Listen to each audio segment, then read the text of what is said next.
Los homínidos, el ser humano actual y sus antepasados más cercanos. El conjunto de transformaciones que han ido experimentando los homínidos a 4 millones de años recibe el nombre de hominización. Como pruebas de la hominización podemos estudiar la anatomía comparada del ser humano y los póngidos y el registro fósil de los homínidos anteriores a nosotros. Anatomía comparada. El ser humano está relacionado evolutivamente con los póngidos. Vamos a comparar algunas estructuras del cuerpo de las personas con los de los póngidos.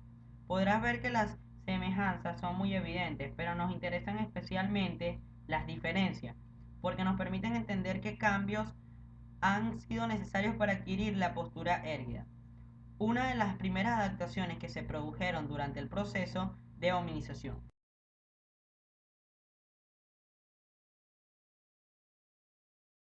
Registro fósil.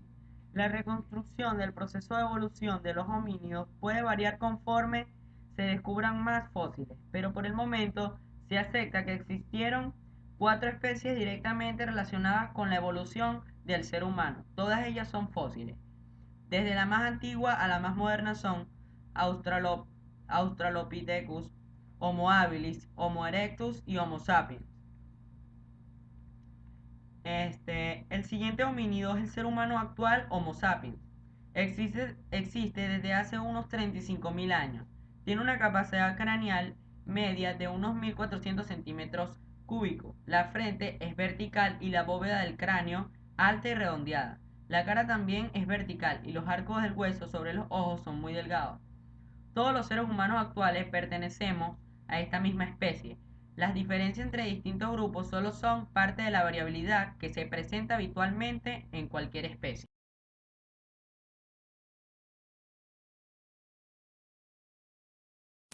Todo comenzó cuando Charles Darwin lanzó en el tapete científico la teoría de la evolución de las especies en 1859. Darwin no habló de la evolución humana hasta mucho tiempo después, cuando publicó su libro La ascendencia del hombre en 1871. Pero los seguidores de Darwin sí comenzaron a aplicar la teoría del ser humano. Thomas Huxley publicó en 1863 el libro Evidencia del lugar del hombre en la naturaleza, en el cual decía, tras hacer un estudio de anatomía comparada, que el lugar del hombre estaba en estrecha relación con los grandes simios, particularmente los africanos, y de Huxley fue la idea de que el Homo sapiens había evolucionado a partir de un antepasado simiesco. Entonces los escépticos pidieron que, si el hombre había evolucionado de los monos, se le mostrará el eslabón perdido entre estos y el ser humano. La patraña del hombre de Pigdon en 1912 contribuyó mucho al mito del eslabón perdido, ya que fue elaborado con todo lo que sería encontrar en ese eslabón. Desde entonces se han encontrado varios eslabones de la cadena.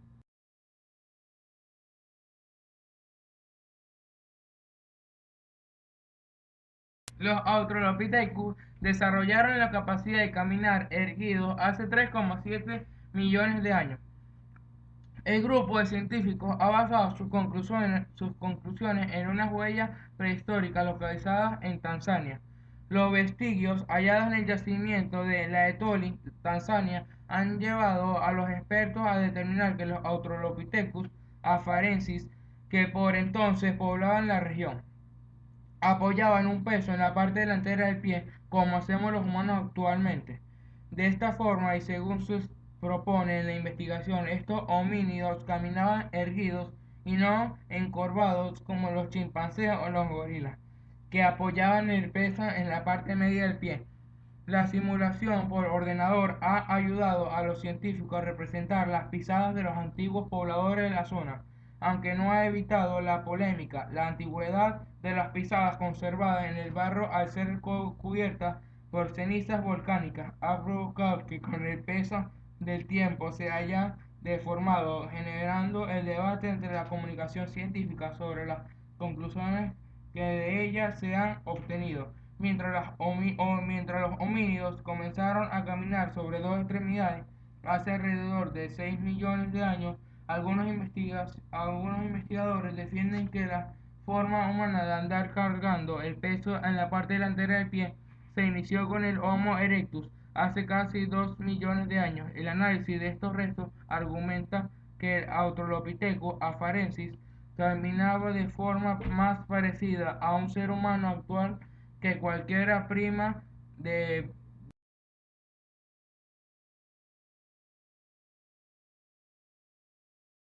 El Homo habilis es un homínido extinto que vivió en África en las edades gelasienses y calabrienses, principios y mediados del Pleistoceno, entre 2,5 y 1,5 millones de años atrás. El descubrimiento de estas especies se debe a Mary y Louis Leakey, quienes encontraron los fósiles en Tanzania, África, entre 1962 y 1964. Cuando fue descubierto, se le consideró como la especie más antigua del género Homo. Su nombre significa hombre hábil y hace referencia al hallazgo de instrumentos líticos probablemente confeccionados por este. Se han realizado estudios detallados de los restos óseos de sus manos para verificar si realmente sería posible que este Homo los hubiera realizado. Los científicos que concluyeron que era capaz de presión de agarrarle para realizar las manipulaciones necesarias en la fabricación de utensilios de piedra probablemente era carnívoro.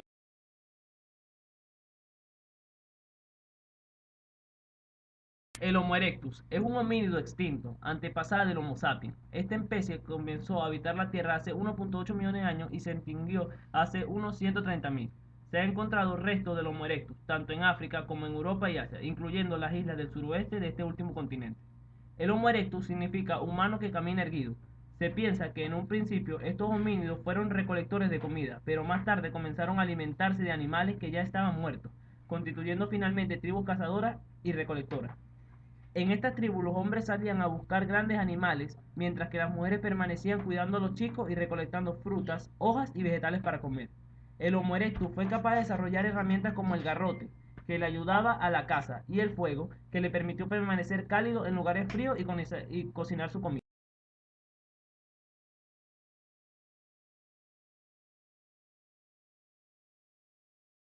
El Homo ergaster apareció hace unos 2 millones de años, en los comienzos del Pleistoceno, y se estima que desapareció hace 1 millón de años.